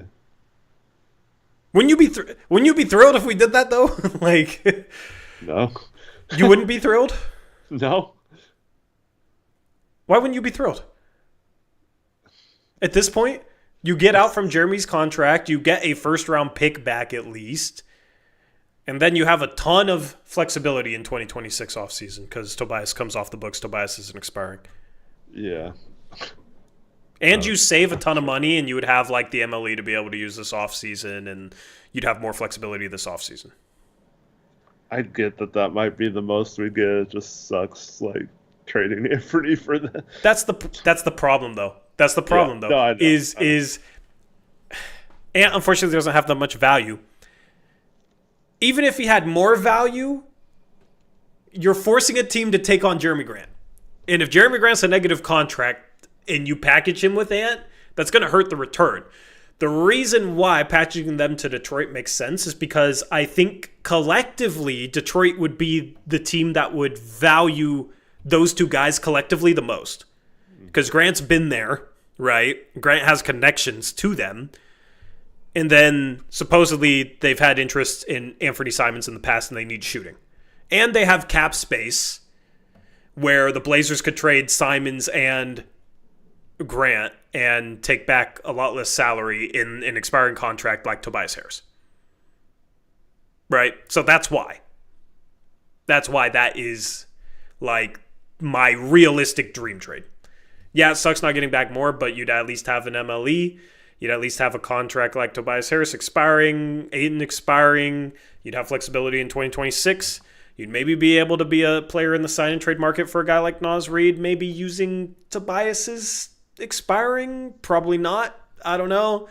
At least you'd have some options off of that, too. So that's... Other than that, like, I don't know what else could be better than that.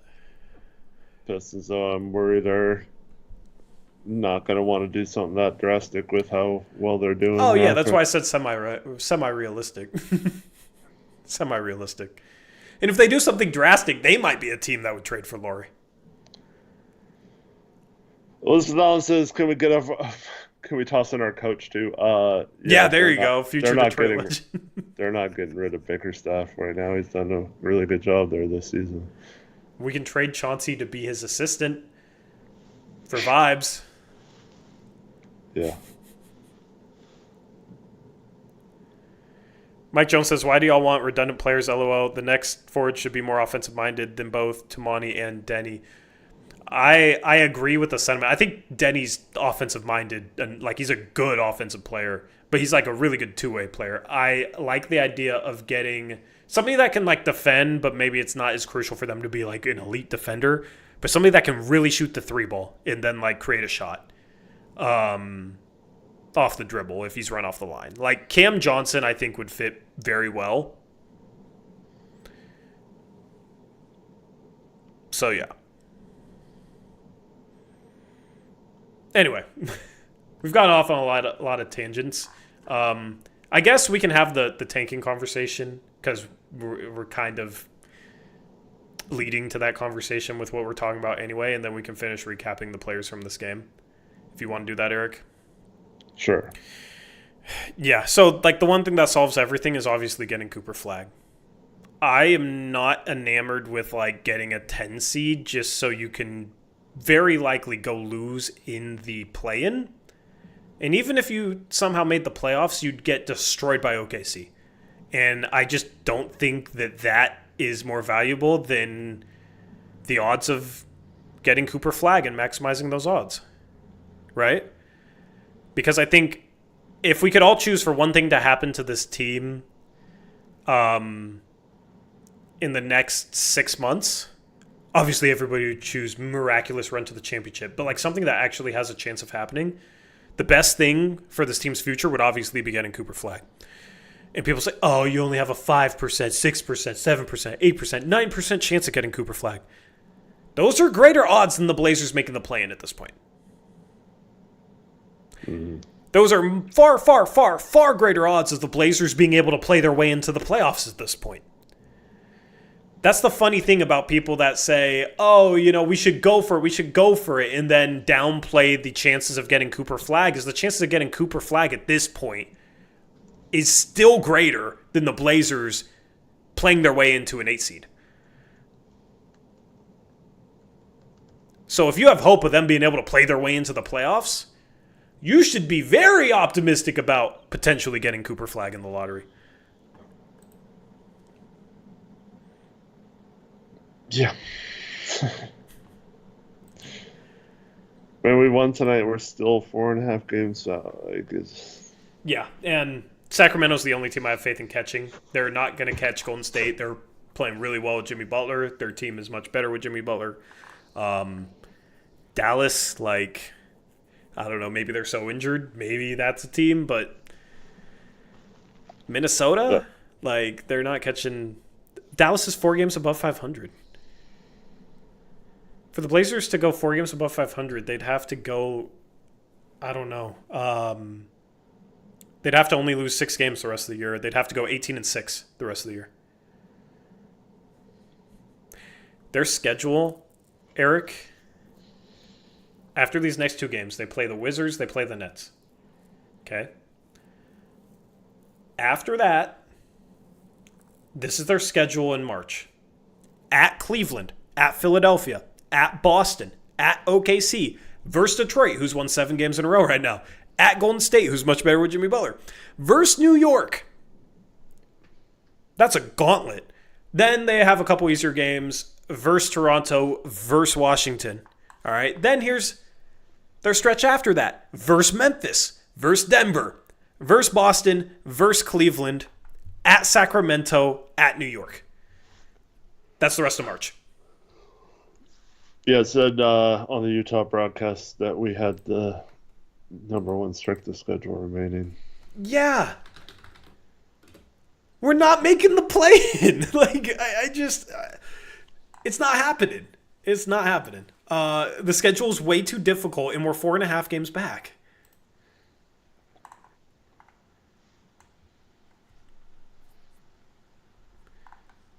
I just don't really see how people think we're going to make the play-in. The problem is with the way the schedule is shaping up is the Blazers, get this, they squeak out a road win against Utah, missing 4 out of their 5 best players.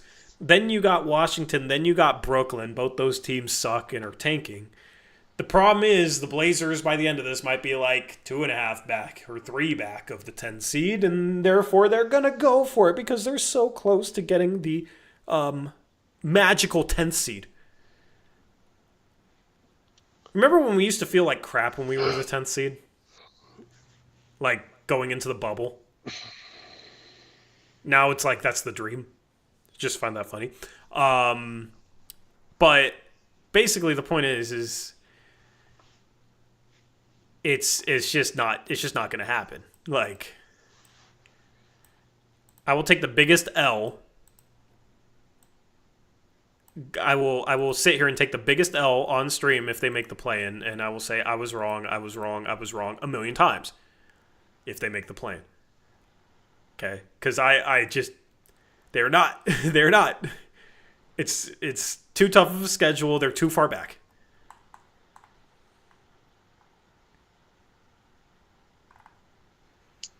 Yeah. Then, like right now, we played Golden State in the first playing game. Yeah. And Nick says we're 13-11 in the last 24 games, even with that awesome streak. No way we go 18-6 over the next 24. Yeah, we're 13-11 in the last 24, even with that awesome streak. If they finish 13-11, they're gonna go 38-44. I don't think people realize how hard it is to make up 4.5 games in 24 games too. Like, yeah, with an insanely tough schedule. The thing is like if you took a decent team, maybe they'd be able to do it. Like a better team than this, they're not good enough to go on the road and beat a Boston or beat a Cleveland and then beat a New York and then beat a Denver, right? Like, they might win one of those 4 games. That means they're going to go 1-3. That's the thing. They couldn't beat Minnesota when they were depleted. They almost lost to Utah on the road when they were depleted. They just lost back-to-back games against Denver. They lost a home game to LA when they didn't have Luka, and LA was on the second night of a back-to-back. How do you expect them to go through that gauntlet of a schedule in March? Where 3 out of 4 games they're playing at Cleveland, at Boston, at OKC. Then they're playing versus Detroit, one of the hottest teams in the league, at Golden State, one of the hottest teams in the league, versus New York, one of the best teams in the league. Those 7 games, Eric, I think is when that dream will die. I think coming out of that, we will be like 5-6 games out of 10th. And then people were like, yeah, it's probably not going to happen. Maybe then the Blazers will start tanking at that point. Because that Knicks game is the 12th. That's around when Ayton's reevaluation date is. Mm-hmm. So, I don't know. I just don't think they're making the play, man. And even if they did, for what? Why? Like, okay, yay, you're the 10th seed. You're probably going to lose one of the 2 playing games. Now it's just like, oh, yay, we're still in the lottery, but our odds are even more screwed up. Okay, cool, you won some games at the end of the year. I'd rather have better chances at Cooper Flag. Like, it's going to make the future a lot easier. And I know the Suns and Spurs have issues right now, but we also have to outplay both of them. Yeah. We're behind both of them in the standings too. So yeah, we not only do we have to catch the Kings, but we have to pass both those teams as well, which isn't quite as hard. But yeah. I will say this though, if it does happen, I'm not going to be mad. I think it'd be kind of cool to cover a playing game on the channel and stuff like that. It would be great for the channel, but like I don't want to be selfish. No, for me. I'm not saying you're being selfish. Yeah, I just feel like that's what I think if I'm like, oh man, it would be really cool to cover it, but like, is that best for the team long term? I will sacrifice in the short term for the long term, essentially. Absolutely, 100%. Like we want to have I'd much rather sacrifice that for a championship run in 3 years or something where Yeah. we're having our 24-hour celebration stream when we win the championship, right? Yeah. But all I'm saying is, like, for the people who think we're always negative, like, it would be fun to just cover a playing game, even if it's just one. Like, just, I mean, we got hype playing, like, our whole season, like, was preview was like, oh, can we win the in-season tournament, like the Emirates NBA Cup? Like, we were like hyped when we won the first game in that, and like, so I can't imagine actually having something that matters, you know. So like, I just want to put that out there. Like, it's not like we're gonna be pissed, and like, I mean, yes, it will be detrimental to the future, in my opinion, but it'll still be like, we'll have fun covering that game and being in it, and hopefully we could win that or whatever. But we might as well try to win it if we get it there, right? Yeah, of course. If you're there, you might as well. Whatever. Like, sure. Everything with our analysis and our criticism and our critiques and our coverage of the team is like, how do we become a contender one day? Yeah. Everything is geared towards that. And we are willing to sacrifice the short term, or not like want to go all in for a play-in spot, because if going all in for a playoff spot detracts from potentially being a contender one day. That's how we view things, right? So that means we got to deal with 2 more years of pain, 3 more years of pain. We've already dealt with 3 years of pain. If that's what it takes, that's what it takes. Like, I am willing to go through that in order to have a contender. Absolutely.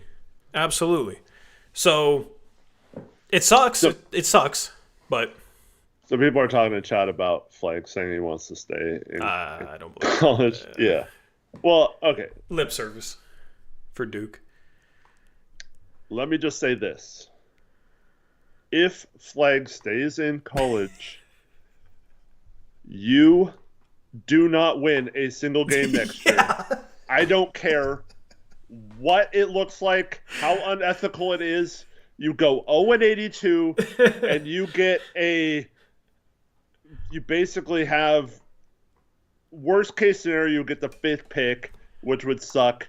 But I think Ament. I don't know if you've paid attention to Ament at all. I think Ament could be very, very good.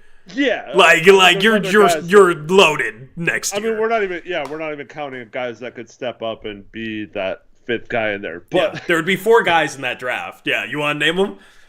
Yeah, so there's Cooper Flag, AJ DeBonsa, Cameron Boozer, and Darren Peterson are the 4 right now. And so just go 0-82. Yep. And if you get the 5th pick, it wasn't meant to be. But if you get 1 through 4, like, you're basically guaranteed to add a star almost. Like, that's how good the next draft would be if Flag was part of it. So, like, that would solve our problems, right? Like, if Flag goes back to school, we make the play-in this year. We'll, like, go for it, screw it, and get a crappy pick, and then just put all your eggs into tanking next year. Just tell the fan base, 1 year, we're trying to get our start. There's 4 good guys in the draft, and then just, like, say, like, now we have our team, right? Like, yeah, I mean, you're already playing Sharpe 20 minutes a game anyway. You might as well play him 20 minutes a game behind Justin Minaya, who gets Jeremy Grant minutes at that point. Mm-hmm. I mean, yeah, no, if Flag goes back to college, man,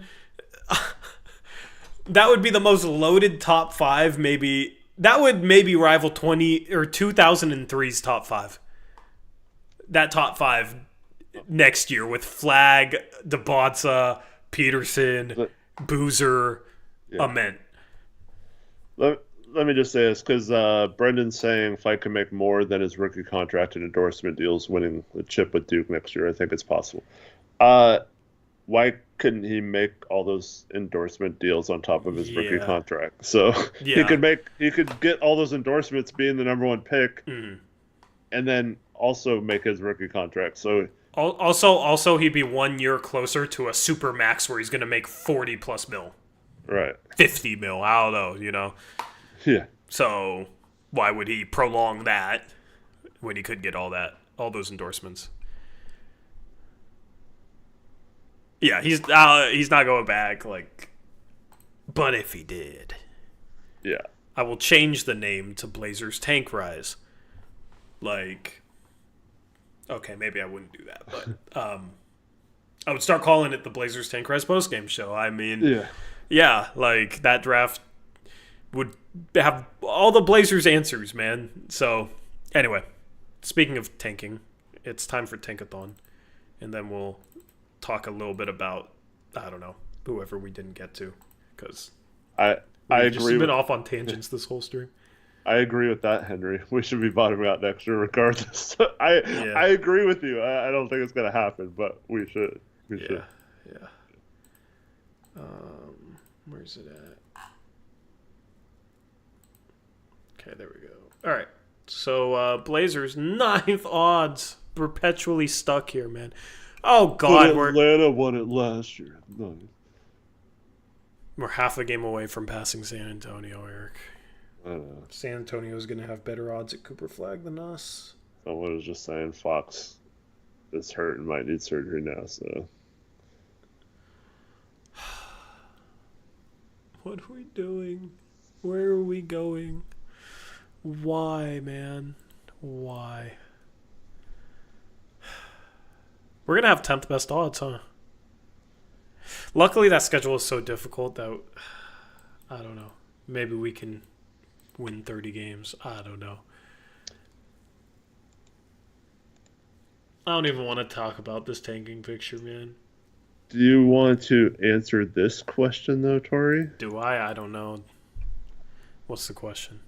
Why are we so gung-ho about being miserable for a 2% extra chance, says Rondo? Why are you so gung-ho about a less than 2% chance to make the playoffs? Also, in case your ears shut off there for a second, I literally just explained it's all about wanting this team to be able to contend in the future. Getting the 10th seed doesn't automatically guarantee they'll become contenders in the future. If it did, we would be rooting hard as hell for the 1 to 2% chance of making a play-in. And moving up or down, depending on how you're looking at it, to the 10th best or worst odds, your chance of getting up into the top 4 dropped by 6.4%. Moving up to 8th is 6% difference in moving up or not. And moving up to 7 is almost a 12% better chance of moving up to the top 4. So it's not just a 2% extra chance. That's the problem, is comments like those always just show people don't really understand how the lottery works, I guess, because it's more than just getting the number 1 overall pick. I'd be very happy with the number 2 overall pick, and moving up, there's a clear top 7 in my opinion, so even moving up to 7 and then not dropping down would be, and staying at 7 would be much better than being at 9 in my opinion. So, yeah. Let's simulate this thing. Let's scroll up from the bottom like we normally do. 14 is Miami via Golden State. 13 is Atlanta via Sacramento. 12 is Houston via Phoenix. 11 is Miami. 10 is Chicago.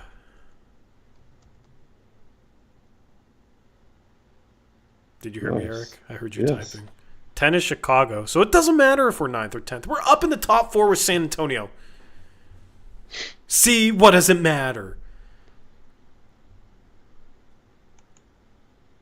But there's also a reason why we should not go for the play-in, because we wouldn't move up into the top 4 then. At 9 is Brooklyn. At 8 is... Why did this refresh, bro? I'm so mad. Wow.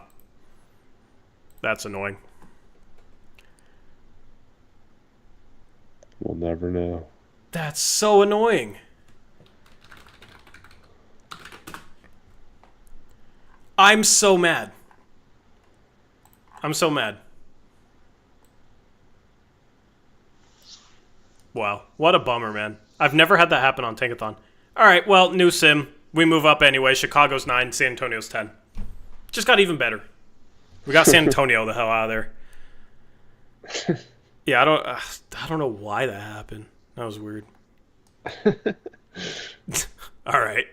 8 is Brooklyn. 7 is Charlotte moving down 3 spots. So you also got Toronto and Philadelphia. Toronto, Philadelphia, Portland. Philadelphia gets rewarded for being absolute crap. Yep. At 6 is New Orleans. And at 5 is Washington. So Utah also moved up into the top 4. At 4 is Toronto. At 3 is Portland. At 2 is Utah, which means Philadelphia gets the number 1 overall pick. Wow. It was probably Portland at 3 and San Antonio at 1 before. So. Yeah. Alrighty. That is Tankathon. Ace Bailey, you are a Portland Trailblazer. All right, go for the plane. I'm just kidding. Alrighty. So, okay. That's a good poll. Ace Bailey or the play-in? I mean, I take Ace Bailey over the plane, but I want to see what chat says. I mean, yeah, then I'll do that.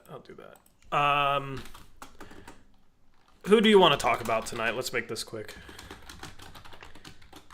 What? We haven't really talked about Scoot. Let's talk about Scoot. Yeah, he was sloppy today, but he made some shots, so... Yeah. Like... Dude, that one move he had where... where he went under the basket for the land. Yeah. That was sweet. He's getting better with his left, which is nice to see. I don't remember if the reverse land I'm thinking of is with his left or his right, but he's getting a lot better with his left, which is good because he really struggled last year. One of the turnovers, he was trying to save a ball going out of bounds. Like, I don't put that on him. There's another that seemed like very, like, unfortunate, unlucky for him. I need to pull up his turnovers. There was 3 or 4 very sloppy turnovers, maybe 5. Kevin reminds me of that putback dunk he tried. I thought it was Sharpe for a second. I was like, wait, Sharpe isn't in the game. What? Yeah, that was sick. There's one that came out of nowhere. Yeah, there's one turnover that, like... Let me mute the playback. There's one turnover he had that kind of is a microcosm of some of the struggles with this team for him.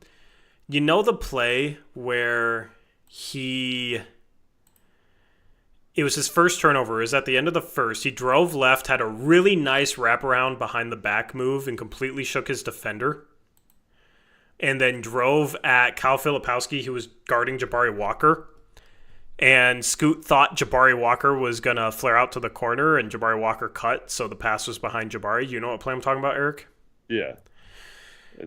In the future, that needs to be a shooter that gets a wide open corner 3. Yeah. Like, you know?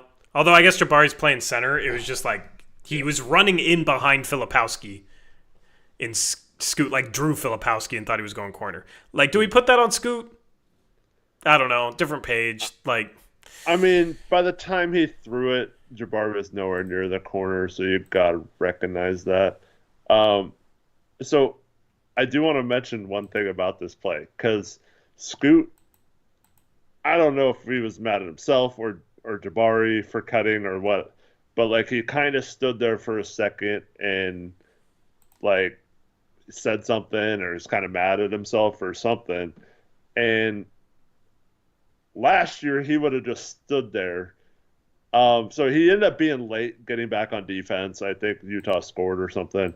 But like, after like a split second, he recognized what he was doing and turned around and sprinted back on defense. So He almost like I blocked said, the shot. It was a like I lay-in said, that went. He almost yeah, blocked it. Yeah. like I said, him being late probably led to the basket, but he hustled enough to get back and almost contest the shot. So like, it's a huge step for me. Just like I focused on that a lot last season, where he would have a turnover like that, and then he'd compound the problem by not getting back on Yeah. defense, and that's part of the reason why our transition defense was so terrible when our point guard was having issues getting back and stuff like that. So, like I know this seems really small, but like, uh, him recognizing that he needed to get back on defense there and at least trying to get back into play is a lot more effort than he showed last year, and it just shows how much he's growing as a player, in my opinion. Yeah, like you're gonna have momentary frustration or moments of frustration. Just you got to snap out of it, Yeah, like as fast as possible, and that's what he's doing, right? Like, so yeah, I agree with that sentiment. I'm going through his turnovers right now too. He had a turnover, remember, on the tip where the ball was like going out of bounds and he tried to save it, and it was a turnover on him. Like, unlucky. There's the one where he got the offensive rebound and was trying to save it from going out of bounds. There was Keontae George, like, had nowhere to go with it, was trying to save the ball. Like, that's him making a hustle play and just having nowhere to save it. So that's like 2 turnovers where it's just kind of like, yeah, he had a really bad one. he was sloppy outside of it. But like that's the problem with people just like look like, oh, 6 turnovers. Sometimes it's 6 really bad turnovers. Sometimes there's 2 or 3 plays where it's just like, yeah, no, it's not his fault at all. But he was sloppy tonight. I'm not trying to downplay that. I'm just trying to provide context. He was sloppy tonight. There was a play where he should have had a turnover and got lucky. Like, I don't. The thing is he's been more under control, so I don't know what the deal was tonight. It just felt like this team was at times very disconjointed tonight, and he was trying to make something happen. So, whatever. That's fine. Like, he's going to have some games where he has some turnovers, where he has some sloppiness. He was still plus, at least he was still positive. He wasn't a minus 24 in 18 minutes like Sharpe was, which is crazy. 7 for 15, 3 for 8 from 3. Solid shooting night. Pretty good shooting night. Didn't get to the free throw line, but yeah, it's just the turnovers because he had 17.6 assists. So I feel like he had a good game outside of the sloppiness.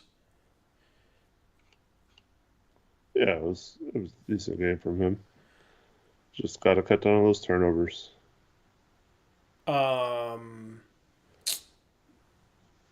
Sharpe, we talked enough about him. Delano came in and immediately got cooked on defense twice. Yeah. He got backdoor cut where he wasn't even close to stopping the backdoor cut, and then he had a play where he got barely bumped and stumbled 5 steps backwards, and then complained about it. The Utah, the one where he fell asleep and got backdoored. Yeah. The Utah broadcast had one from the baseline, and he just turned around and was like, "Oh crap!" He wasn't even close. Yeah, it was bad. His defense was bad. Chris played 3 minutes. Jabari 14 minutes as a small ball center, 2 for 2 from the field. Wasn't very good, though. If you're gonna have a small ball center, they should be able to shoot, in my opinion. And that scoot turnover is kind of that should, if you have a small ball center there. Because if he has a big center like Klingon in there, he might have been able to get the pass over the top. Instead, it's he has a small ball center who's cutting in behind his man. That guy in the future should be somebody that can shoot and flares to the corner. Naz Reid. Klingon today, 7 points in 25 minutes. 13 rebounds, 2 blocks, plus 16. Defense clearly better with him in the game. And the one thing he has to get better at is gathering and going up strong, but not going up predictably. Yeah. Because I feel like he's just he'll get a ball in the paint, he'll get bumped, he'll be a little off balance, he'll try and go up off balance, so he will barely get off the floor. He's easy to block, and it's predictable. So he has to get his base and score. He has to get his base and core stronger, so he can play with more balance in the paint when he has the ball, and then pump fake and figure out ways to not be completely predictable going up with the ball, and then he'll feast in those scenarios when he has the ball within 5 feet. So that's just maybe the number one thing he needs to work on this offseason.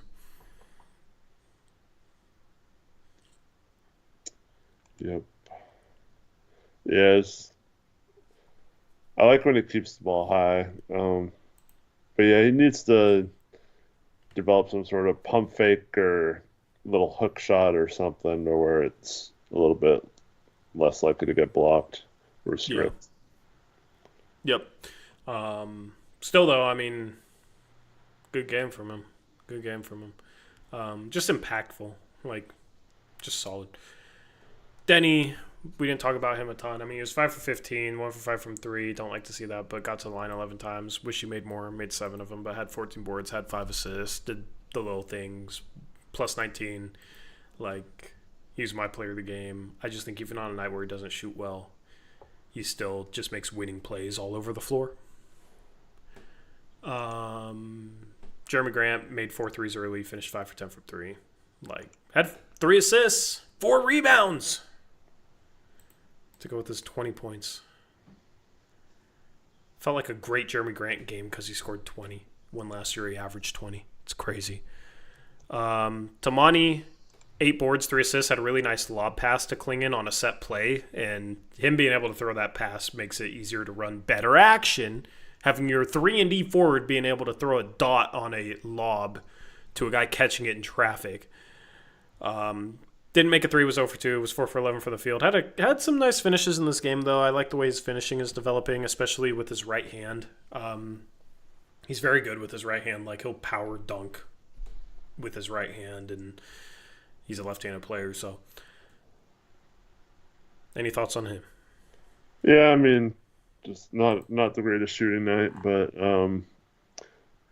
there he was drawing a bunch of fouls on defense again. Man, he's got such a knack for it. Yeah. Do you think that one was acting? Which, I mean, he acts on some of them. He embellishes in a good way. So the one where Or you mean when he got hit in the face? yeah. I don't think so. I don't know. I don't know. It showed the Utah showed like a slow motion one, and it looked like the elbow didn't even come close to him. Yeah. And then for like 5 minutes afterwards, he's like holding his lip, like keeps rubbing it, and like I don't know. I don't think he was faking that. I don't know. It didn't look like he got hit at all, but it was kind of funny. Yeah. I thought he was gonna get. I thought they were gonna review it, and he was gonna get T for flopping. Yeah. I want to see what Sharpe got teed up for because I never would have imagined Sharpe ever getting a tee with how chill he is. Yeah. You know? So I wonder what Sharpe said. Oh, I forgot to mention this when we talked about Klingon real quick. Is Adam Smith's had a comment? Is Klingon doing better not picking up the dumb fouls? Is that what you're going to reference? No, He had 0 fouls in 25 minutes. All right, I just wanted to get that in like there. So that props too. and props to that comment. But yeah, go ahead. I love I kind of want to see the chippy Klingon where he like got in. I forgot who it was. Someone was it Sensabaugh or someone fouled, or maybe KJ Martin fouled him. Yeah. Pretty hard, and he turned around, and I like those little chippiness to see like which players step in and. Yeah. You know what's funny too is like, you know what it reminded me of? You remember when Zach Collins' rookie year, I believe it was in the playoffs, where he got into it with Rondo? Mm-hmm. But with Zach Collins, it was like, dude, you are so skinny and like, you know, like you are not intimidating. You know, like, and part of it was he's a rookie, so he's just skinny rookie. With Klingon, it's like he got mad and it did not feel the same way. It was like, that dude you probably don't want to mess with, man. Like, that's a big dude, strong dude. So it was just funny. It made me think of that Zach Collins thing and just, you know, Klingon definitely, I think, is more intimidating. Oh,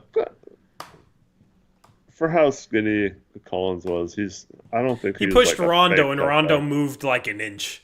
Yeah. I think Collins pushed himself away more than he pushed Rondo. If that was who it was, I forget. It was Rondo, right? Yeah. Yeah, I think it was Rondo, and then yeah, I liked it, and I'm a big Zach Collins fan. I like that "fu ho" to Klay Thompson. Yeah.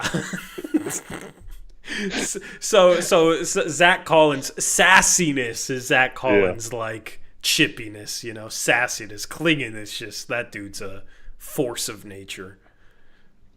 Yeah. Collins is fighting someone anytime I turn on a game he's playing in. It's funny looking at like Chicago's box score and seeing him there. I forgot that's where he's at now. So weird. It just feels like he's kind of an afterthought at this point, but he's not bad. Like he was having a down year in San Antonio, but he was actually like pretty good last year. And now he's stuck in Chicago, unfortunately for him. But maybe he can revitalize his season somewhat. I mean, he did sign that big extension last offseason. Yeah. So. Yeah.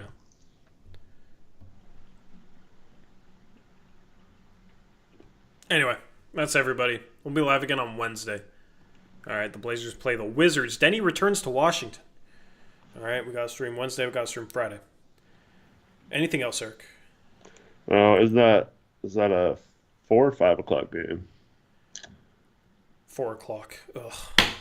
4 o'clock. So we'll have early.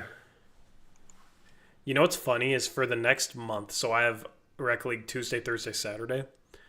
For the next month until like March 24th, there's only one day where there's not a Blazer game with a post-game show, or I don't have Rec League. In the next like 30 days, there's only one day where I have like a free evening. I thought you meant like there was only one Tuesday or Thursday where we didn't. No. We have two this week. No, we literally play like. So I play basketball Tuesday, Thursday, Saturday. Yeah. We played Monday. Our games go Wednesday, Friday, Sunday, Monday, Wednesday, Friday, Sunday, Monday, Wednesday. Yeah. So it's literally every day, basically. Well, what's weird is since the Blazers aren't on national TV much lately, we normally don't play on Thursdays, but we've played like every Thursday the last like 6 or 7 weeks. So like I'm actually this Thursday going to be able to. We're in like our 7th game of the rec season, 7th week, and I haven't been able to play in a single game this year. Yeah. Or this season. So that'll be my first game Thursday night. So yeah, we have 2 Thursday games the rest of the season. Yeah. So yeah, I'm just like gearing up to not have a free evening, man. At least we had the All-Star break. It's gonna be a grind. It's gonna be something else. So yeah, man. At least March Madness is coming up. I'm looking forward to that. But next stream Wednesday, Friday. The plan is to maybe do a shot night. Okay. So hopefully I won't end up with broken blood vessels in my eyes again. All right, I'm gonna try not to go that hard. I thought the last time it was better. Yeah. I don't even remember the last time, so yeah, it was better. But yeah, so we'll do that Friday, and that's after Brooklyn. So that's like a 7 p.m. start time to the stream. So you guys can come hang out with us for that. And then March, super tough schedule. We'll be live again Wednesday with the post game after the Blazers take on the Wizards. That game tipping off at 4 p.m. So we'll be live at 6:30 p.m. 6:30 p.m. Anyway, appreciate you guys hanging out with us. Shout out to BetUS for sponsoring the stream. Leave a like on your way out of here. It's the easiest way to support a channel. Also, shout out to David Lester, member for 3 months. He had a member message that I need to read off. He says, Grant, is 3-dimensional tanking to stay in PDX? Yes. Yeah, man, at least he did something today. Something positive today. And the Blazers, I guess, they won. This game was it was entertaining at least, I guess. But this was like the least impressive win that I've seen in quite some time from the Blazers. Hey, Jeremy missed that free throw to try to give Keontae a chance. Yeah. Yeah, he tried his best, man. But then they went for an insanely tough 3. So I wouldn't have minded overtime. But yeah, the Blazers win. They're still 4.5 back of 10th place. They got 2 easy games coming up. And then the schedule in March is a gauntlet. Is brutal. So we'll have you covered. You just admitted that you wanted to see Jeremy Grant play 43 minutes tonight instead of 38. That's a nice story. Yeah, because then we could say he played 25 minutes more than Sharpe, and then that justifies us even more. Maybe someone would have fouled out with a minute left, so Sharpe could have gone back. Or maybe somebody would have cramped like Maurice Harkless so we could have subbed in our version of Rodney Hood to win the game. Yeah. That's man, I wish we had the channel that year. I wish we had that year like this season or next season with how we've built up the channel. That would have been something else, that playoff run.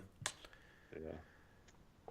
Do you guys give Terry credit for subbing in Rodney Hood, even though the only reason he did it was because Maurice Harkless cramped up because he played like 56 minutes? No, it's only because he cramped. It's only because he cramped. Good times, man. Shout out Rodney Hood. Shout out to you guys for watching the stream. Shout out to those of you who liked the stream. Appreciate that. Thanks, and we're out of here. We'll catch you on Wednesday. Blazers win again. 25-33. What a nice record. We're out of here. Until next time, as always. Peace out. Go Blazers.